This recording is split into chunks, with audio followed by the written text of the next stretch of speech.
നമസ്കാരം. STV വാർത്തകളിലേക്ക് സ്വാഗതം. പ്രധാന വാർത്തകൾ. ചന്ദ്രാപിന്നി ഹൈസ്കൂളിലെ 1982-83 SSLC ബാച്ച് വിദ്യാർത്ഥികൾ 30 വർഷത്തെ ഗതകാല സ്മരണകൾ പങ്കുവയ്ക്കാൻ ഒത്തുചേർന്നു. എടത്തിരുത്തി ഗ്രാമപഞ്ചായത്തിൽ പട്ടികജാതി വിഭാഗങ്ങൾക്ക് ഓട്ടോറിക്ഷ വിതരണം ചെയ്തു. നാട്ടിക സ്വദേശിയായ യുവതിയെ കാണാതായിട്ട് 2 മാസം. പോലീസ് അന്വേഷണം എങ്ങും എത്തിയില്ലെന്ന് ആക്ഷേപം.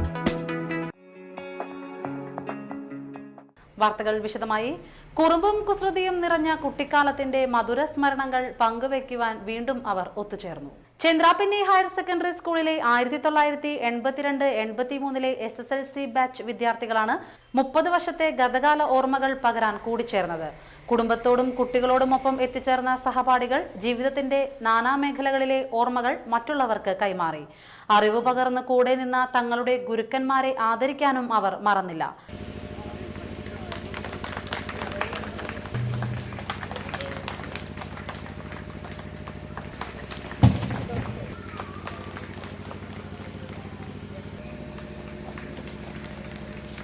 സ്കൂളിലെ പൂർവ്വ വിദ്യാർത്ഥിയും മുല്ലശ്ശേരി AEOയുമായ TV മദനമോഹനൻ പൂർവ്വ വിദ്യാർത്ഥി സംഗമം ഉദ്ഘാടനം ചെയ്തു. ഞാൻ വന്നാൽ മാഷോടെ സൂചിപ്പിച്ചല്ലോ, നിങ്ങളുടെ ബാച്ചിനേക്കാൾ 1 വർഷം മുമ്പ് പഠിച്ചു പോയി എന്ന ഒരു കുറ്റം മാത്രമാണ് ഞാൻ ചെയ്തത്. അതുകൊണ്ട് അവിടെ നിൽക്കുന്നത്. മാഷ് എന്നെ പ്രേരിപ്പിച്ചൊരു കാര്യം പറഞ്ഞൊരു കാര്യം, മാഷ്ക്ക് വന്നാൽ സന്തോഷമാവും. കാര്യം മാഷ കൂടെ പഠിച്ച് തോറ്റ ചില ആളുകളെയും ഇവിടെ കാണാം. എൻ്റെ കൂടെ പഠിച്ച് തോറ്റ ആളുകൾ അജയൻ മാഷ കൂടെ പഠിച്ചിട്ടുണ്ട്. അങ്ങനെ ചില ആളുകളെയും കാണാം. മാഷും വലിയ സന്തോഷത്തിലാണ് അത് പറഞ്ഞത്. തോറ്റവരെ കൂടെ പഠിക്കുക എന്നുള്ളത് ഒരു സന്തോഷമാണ്, ജയിച്ചവൻ എന്ന നിലയ്ക്ക് എനിക്ക് സന്തോഷമാണ്. അങ്ങനെ ആരെങ്കിലും ഉണ്ടെങ്കിൽ കാണാമെന്നുള്ളത്. പക്ഷേ തോറ്റവരെ ആരും കാണാനില്ല. സത്യത്തിൽ തോൽവി അല്ലെങ്കിൽ വിജയം എന്നുള്ളത് വളരെ ആപേക്ഷികമായ ഒരു കാര്യമാണ്. കുറേ കൂട്ടുകാർ എന്നെ സംബന്ധിച്ചിടത്തോളം അങ്ങനെ ഓർമ്മകൾ പങ്കുവയ്ക്കുമ്പോൾ കുറേ കൂട്ടുകാരുണ്ട് ജീവിതത്തിൽ. പക്ഷേ ആരും തോൽക്കുന്നില്ല എന്ന പക്ഷമാണ് എൻ്റെ അഭിപ്രായം. അതാണ് ഇവിടെ അങ്ങനെ ഒരു മുഖവും കാണുന്നില്ല.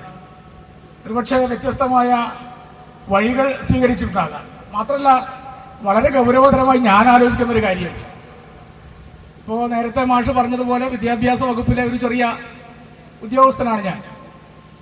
ഇനിയും 10 വർഷം കൂടി ജോലി ചെയ്യേണ്ടതുണ്ട്. CR സുനിൽ ബാബു അധ്യക്ഷനായി. സിനിമാ താരം നന്ദകിഷോർ, സംവിധായകൻ KB മധു, TN Ajaykumar, VC Suma, TN Thilakan എന്നിവർ സംസാരിച്ചു. ഉദ്ഘാടകൻ പറഞ്ഞ പോലെ അദ്ദേഹത്തിന് അസൂയ തോന്നി എന്നാണ്. അത്ര അസൂയ തോന്നേണ്ട കാര്യമില്ല. ഇതിലും വലിയ കൂട്ടായ്മ കേരളത്തിൽ കാണാവുന്നത് ബീവറേജിലാണ്. ഏറ്റവും വലിയ കൂട്ടായ്മ അവിടെയാ.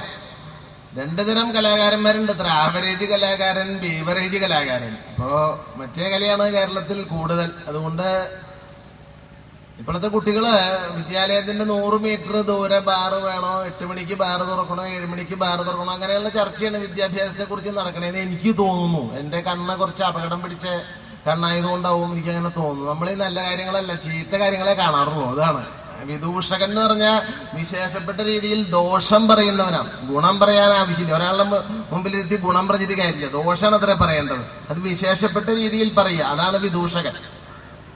അങ്ങനെ ഒരു നിയോഗമുള്ളത് കൊണ്ട് പിന്നെ ഇതുപോലുള്ള ഗെറ്റ് ടുഗദറുകൾ, സ്വതം മനുഷ്യർ പരസ്പരം സംസാരിക്കാത്തൊരു കാലമായതുകൊണ്ട് ആരോടും സംസാരിക്കില്ല. അങ്ങനെ ഭയങ്കര ഒരു തരം കേരളം ഈ കെട്ടിടങ്ങളുടെ മാത്രം നാടായി മാറുകയാണ്. വീടുകളില്ലാതായിക്കൊണ്ടിരിക്കുകയാണ്. കെട്ടിടങ്ങളുടെ മാത്രം നാടായി മാറുകയാണ്. ഈ ഗുരുക്കന്മാർക്ക് ഇത്രമാത്രം പ്രാധാന്യം കൊടുക്കുന്ന ഒരു സംസ്കാരം, ബ്രഹ്മാവിന്റെ 3 മുഖം എന്ന് പറഞ്ഞിട്ട് ഒരു ടിൻറ്റുമോൻ ജോക്ക് വായിച്ചു ഞാൻ. ടിൻറ്റുമോൻ ജോക്ക് അതിൽ കണ്ടതെന്താ വെച്ചാൽ, ഏത് ദൈവത്തിന്റെ അവിടെ കറണ്ട് പോയാലും ബ്രഹ്മാവിന്റെ അവിടെ കറണ്ട് പോയില്ല. ബ്രഹ്മാവ് 3 ഫേസ് അത്ര, 3 തലയുണ്ട്. അതുപോലെ ദൈവത്തിന്റെ 3 മുഖങ്ങളിൽ ഒന്ന് മാതാപിതാ ഗുരുവാണ്. അതിൽ മാതാവിനെയും പിതാവിനെയും വീട്ടിൽ നിന്നും പിടിച്ച് തല്ലി പുറത്താക്കി വൃദ്ധസദനത്തിൽ കൊണ്ടാക്കി. ഗുരുക്കന്മാരുടെ കഥ പണ്ടേ കഴിച്ചു. പണ്ട് നമ്പൂരി പഠിപ്പ് കഴിഞ്ഞിട്ട് ഒരു ദക്ഷിണ കൊടുത്തു അത്ര ഗുരുനാഥന്. ഒരു പൊളിക്കാത്ത നാളികേരം മൂട് തിരിച്ചിട്ട് ഗുരുനാഥന്റെ മുഖത്തേക്ക് വെച്ചു കൊടുത്തു. ഇത് ദക്ഷിണയായിട്ട് ഇരിക്കട്ടെ ഇതെന്താ അങ്ങനെ ഒരു സമ്പ്രദായമില്ലാത്ത ദക്ഷിണ എന്ന് ചോദിച്ചപ്പോ ഇത് താൻ ഇതുവരെ എന്നെ പഠിപ്പിച്ചതൊക്കെ എനിക്ക് തേങ്ങര മൂടാണ്, അങ്ങനെയാണ് ഇത്ര ദക്ഷിണ, അത് മൂട് തിരിച്ചു വെച്ചു കൊടുത്തതാണ്. എടത്തിരുത്തി ഗ്രാമപഞ്ചായത്തിൽ പട്ടികജാതി വിഭാഗങ്ങൾക്കുള്ള ഓട്ടോറിക്ഷ വിതരണം ചെയ്തു. KC കാളിക്കുട്ടി സ്മാരക നിലയത്തിൽ നടന്ന ചടങ്ങ് പഞ്ചായത്ത് പ്രസിഡന്റ് AV സതീഷ് ഉദ്ഘാടനം ചെയ്തു. ജനവിഭാഗത്തിന്റെ ഫണ്ട് ചെലവഴിക്കുക എന്നത് ഏറെ ദുഷ്കരമാണ്. 100 നൂലാമാലകൾ അതിനകത്തുണ്ട് എന്ന കാര്യം നമ്മുടെ ചെയർമാൻ ഇവിടെ പറഞ്ഞു. കൂടുതൽ കാര്യങ്ങളിലേക്കൊന്നും പോകുന്നില്ല. അടുത്ത സാമ്പത്തിക വർഷം കുറെ കൂടി എണ്ണം വർദ്ധിപ്പിച്ചുകൊണ്ട് ഈ പദ്ധതി തന്നെ നടപ്പാക്കുന്നതിന് വേണ്ടി ബഡ്ജറ്റിൽ തുക വകയിരുത്തിയിട്ടുണ്ട്. തീർച്ചയായും വരും വർഷങ്ങളിൽ ഇതൊരു മാതൃകയായി സ്വീകരിച്ചുകൊണ്ട് ഇതിൻ്റെ ഫലങ്ങൾ മനസ്സിലാക്കിക്കൊണ്ട് കൂടുതൽ തൊഴിൽരഹിതരായിട്ടുള്ള ചെറുപ്പക്കാരെ, പട്ടികജാതി യുവാക്കളെ തൊഴിലിലേക്ക് കൊണ്ടുവരുന്നതിന് വേണ്ടിയിട്ടുള്ള പരിശ്രമം ഗ്രാമപഞ്ചായത്തിൻ്റെ ഭാഗത്തു നിന്ന് ഒത്തൊരുമിച്ച് എല്ലാം ഉണ്ടാകുമെന്ന് മാത്രം പറഞ്ഞുകൊണ്ട്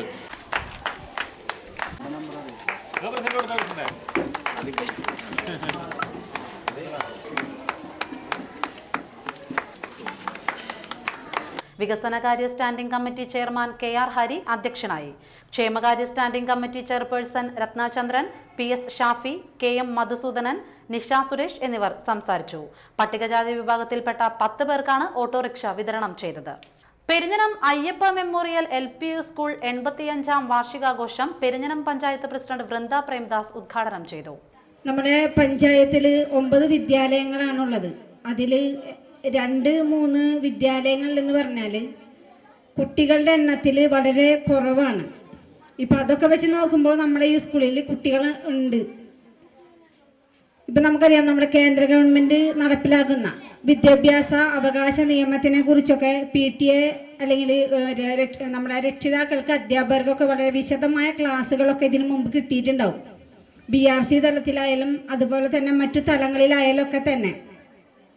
ശരിക്കും വിദ്യാഭ്യാസ അവകാശ നിയമം ഒരു പഴുതു ഇല്ലാതെ, അതായത് സാധാരണ ഒരു നിയമത്തിലുണ്ടാകുന്ന പഴുതുകളില്ലാതെ നമ്മുടെ കേരളത്തിൽ നടപ്പിലാക്കിയാൽ നമുക്ക് ഇപ്പോഴുള്ള ഈ കുറവ്, കുട്ടികളുടെ കുറവ് ഒരു പരിധി വരെ പരിഹരിക്കാൻ പറ്റും. കാരണം നമ്മുടെ പഞ്ചായത്തിലെ കുട്ടികൾ നമ്മുടെ ആ പ്രദേശത്തുള്ള വിദ്യാലയങ്ങളിൽ പഠിക്കണം എന്നതാണ് അതിൽ പറയുന്ന ഏറ്റവും പ്രധാനപ്പെട്ട കാര്യം. അങ്ങനെ വരുമ്പോൾ മറ്റു വിദ്യാലയങ്ങളിലേക്കുള്ള ഒഴുക്ക്, നമ്മുടെ പഞ്ചായത്തിൻ്റെ പുറത്തുള്ള വിദ്യാലയങ്ങളിലേക്കുള്ള ഒഴുക്ക് ഒരു പരിധി വരെയല്ല കുറയും. അത് 100% സത്യമാണ്. വാർഡ് മെമ്പർ CP ഉല്ലാസ് അധ്യക്ഷനായി. Mathilakam BPO TS Sajeevan, PTA president Rafeeq Kallipparambil, KK Baburaj, AB Swaraj, Jyothi teacher എന്നിവർ സംസാരിച്ചു. കാക്കാതുരുത്തി കുടുംബി സമാജം ശ്രീ ഭഗവതി ഭദ്രകാളി ക്ഷേത്രത്തിൽ ഹോളി ആറാട്ട് മഹോത്സവം ആഘോഷിച്ചു. രാവിലെ നിർമാല്യ ദർശനം, അഷ്ടദ്രവ്യ ഗണപതി ഹവനം, ഉഷപൂജ, ഭുവനേശ്വരിക്ക് വിശേഷാൽ പൂജ, ഹനുമാൻ സ്വാമിക്ക് വിശേഷാൽ പൂജ, ഉച്ചയ്ക്ക് ഹോളി പുറപ്പെടൽ, താലം വരവ്, നടക്കൽ പറ, കലാപരിപാടികൾ എന്നിവ നടന്നു. വ്യാഴാഴ്ചയാണ് ആറാട്ട്.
എടത്തിരുത്തി 4ാം വാർഡിൽ സ്വകാര്യ വ്യക്തി റോഡ് കയ്യേറിയതായി പരാതി.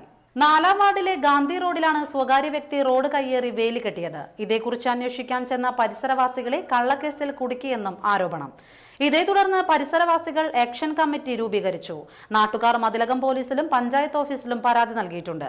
റോഡിന്റെ ടാറിംഗ് പണി ആരംഭിക്കുന്നതിന് മുൻപ് കയ്യേറിയ സ്ഥലം വിട്ടു നൽകണമെന്നാവശ്യപ്പെട്ട് സംസാരിക്കാൻ ചെന്ന നാട്ടുകാരുമായി വീട്ടുടമ വാക്കേറ്റമുണ്ടാവുകയും തുടർന്ന് വെട്ടുകത്തിയെടുത്ത് വീടിന്റെ ജനൽ ചില്ലുകൾ അടിച്ചു തകർക്കുകയും ചെയ്യുകയുമായിരുന്നുവെന്ന് നാട്ടുകാർ പറയുന്നു. എന്നാൽ നാട്ടുകാർ വേലി പൊളിക്കുകയും വീട് ആക്രമിക്കുകയും ചെയ്തു എന്നാരോപിച്ച് വീട്ടുടമ പോലീസിൽ പരാതി നൽകുകയായിരുന്നുവെന്ന് പരിസരവാസികൾ പറഞ്ഞു. കയ്യേറിയ സ്ഥലം വിട്ടു നൽകിയില്ലെങ്കിൽ സമരപരിപാടികളുമായി മുന്നോട്ടു പോകുമെന്ന് നാട്ടുകാർ പറഞ്ഞു. പക്ഷെ ആ ഭാഗത്ത് വളവുള്ളത് കൊണ്ട് നമ്മൾ 12 അടി റോഡ് 14-15 അടിയിൽ മേലെ ഭാഗത്തുണ്ടായിരുന്നു. ഇപ്പോൾ രാഘവട്ടം ചെയ്യുന്നത് എനിക്ക് മനസ്സിലാക്കാൻ കഴിഞ്ഞതെന്ന് വെച്ചാൽ റോഡിന് 12 അടിയിൽ വേണ്ടു എന്ന് പറഞ്ഞിട്ട് 12 അടിയിൽ നിന്ന് കിഴക്കേ ഭാഗത്ത് നിന്ന് അതിര് വയ്ക്കുമ്പോൾ ബാക്കി പറഞ്ഞാൽ അന്ന് കൂട്ടി തന്ന സ്ഥലം അങ്ങോട്ട് കയ്യേറാൻ ശ്രമിക്കുന്നത്. അതിന് അതിൻ്റെ യഥാർത്ഥ വസ്തുത. അപ്പോൾ നമ്മൾ പുതിയനം പറയുമ്പോൾ ചില റോഡിന് വീതി ഉണ്ടല്ലോ, റോഡിന് 14 അടിയിൽ വേണമെങ്കിൽ 12 അടി വേണ്ടെന്നുള്ളത്. പക്ഷെ അവിടെ പഴയ ഭൂവുടമ അധികമായിട്ടിരുന്ന സ്ഥലം രാഘവട്ടം കയ്യേറും ചെയ്തത്. എന്ന് വെച്ചാൽ രാഘവൻ്റെ ഭൂമി ഇപ്പോഴും രാഘവട്ടം അളക്കാൻ തയ്യാറാണ്. രാഘവൻ്റെ 10 സെൻറ്റിൽ നിന്ന് 1 ഇഞ്ച് ഭൂമി ഈ റോഡിന് വേണ്ടെന്നുള്ളതാണ്. ഈ ഗാന്ധി റോഡ് ഈ സാമ്പത്തിക വർഷത്തിൽ 4.5 ലക്ഷം രൂപ റോഡ് ടാറിങ്ങിന് വേണ്ടിയിട്ട് പഞ്ചായത്തിൽ നിന്ന് അനുവദിച്ചിട്ടുണ്ടായിരുന്നു. അപ്പോൾ ഈ റോഡ് പണി നടക്കുന്നതിന് മുൻപായിട്ട് ഇവിടുത്തെ ഈ 4-ാം വാർഡിൽ ഗാന്ധി റോഡിൻ്റെ പരിസരത്തുള്ള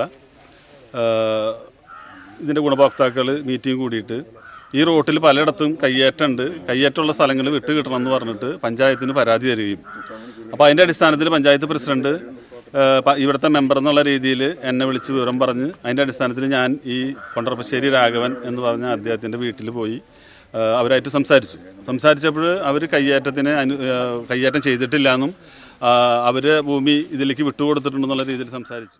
മാത്രമല്ല അതിൻ്റെ പേരിൽ ഇവിടുത്തെ പരിസരവാസികളെ അവിടെ ഈ സംഭവം നടക്കുമ്പോൾ ഞാൻ ഇല്ലെങ്കിൽ തന്നെയും ഈ സംഭവം നടന്നതിന് ശേഷം ഇവിടെ പരിസരത്തുള്ളവരോട് ഒരുവിധം 90% ആളുകളോടും അന്വേഷിച്ചപ്പോൾ ഈ കൊണ്ടറപ്പശ്ശേരി രാഘവൻ എന്ന് പറഞ്ഞ ആള് അദ്ദേഹം വെട്ടോത്തി ആയുധമായിട്ട് വന്ന് ഇവരോട് സംസാരിച്ച് അതിനിടയ്ക്ക് ഇപ്പോൾ കാണിച്ചു തരാടാ നിങ്ങളെയൊക്കെ എന്ന് പറഞ്ഞുകൊണ്ട് പോയിട്ട് സ്വന്തം ജനൽ വെട്ടിപ്പൊളിക്കുകയാണ് ഉണ്ടായത് എന്നാണ് അറിയാൻ കഴിയുന്നത്.